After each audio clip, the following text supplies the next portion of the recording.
Bonjour et bienvenue dans votre journal des produits de bourse de l'Obstat du lundi 17 septembre. Les marchés saluent unanimement le plan massif de soutien à l'économie annoncé jeudi soir par le président de la Fed. Les investisseurs l'attendaient. Ben Bernanke a dégainé un troisième volet d'assouplissement quantitatif.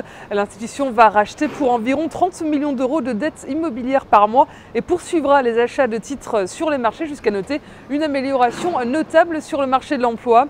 Le CAC grimpe de 2,27% à 3581 points. Première valeur à profiter des annonces de la Fed, les cycliques. Viennent ensuite les financières. Si on regarde sur l'ensemble de la semaine, Crédit Agricole grimpe de 11,16%, BNP de 5,86% et Société s'octroie 1,06% sur l'ensemble de la semaine dernière. La plus forte hausse de la semaine dernière également, c'est le groupe de semi-conducteurs STMicroelectronics qui s'envole de 13,44%. On trouve ADS en bas du tableau en recul de 16,35%. L'optimisme était au rendez-vous bien sûr à la bourse américaine. Wall Street donc clôture dans le vert. Le Dow Jones prend donc 0,39% et Nasdaq 0,89%. Les indicateurs publiés vendredi sont sans impact sur la tendance. On note une baisse de la production industrielle en août et une amélioration des prix à la consommation et de la confiance du consommateur. Les nouvelles mesures annoncées par la Fed profitent au pétrole qui approche les $100. L'euro est à plus d'1,31 $. Et les volumes sont en forte hausse sur le marché des produits de bourse avec plus de 40 millions d'euros échangés.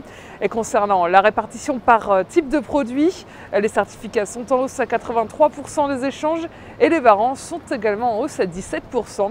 Et du côté des transactions, les certificats représentent 70% et les warrants 30%.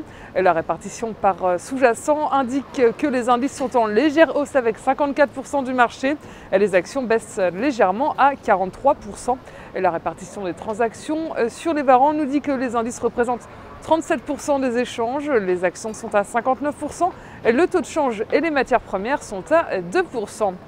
Aujourd'hui, on s'intéresse au groupe bancaire BNP Paribas. Graphiquement, le titre s'affranchit de la résistance technique des 39,50 €, appelant à une poursuite de la hausse à court terme. Une base de support s'est formée à 37,85 € et maintient un biais positif sur le titre. Et tant que le support des 37,85 € n'est pas enfoncé, le biais est haussier vers 41 et 42,40 €. La stratégie qui vous est proposée pour jouer cette valeur, c'est l'achat du Warrant Call BNP Paribas à 2572 T d'Unicredit au prix d'exercice de 40 € et d'échéance au 1er mars 2012. Voilà, c'est tout pour aujourd'hui. Très bonne journée et à demain.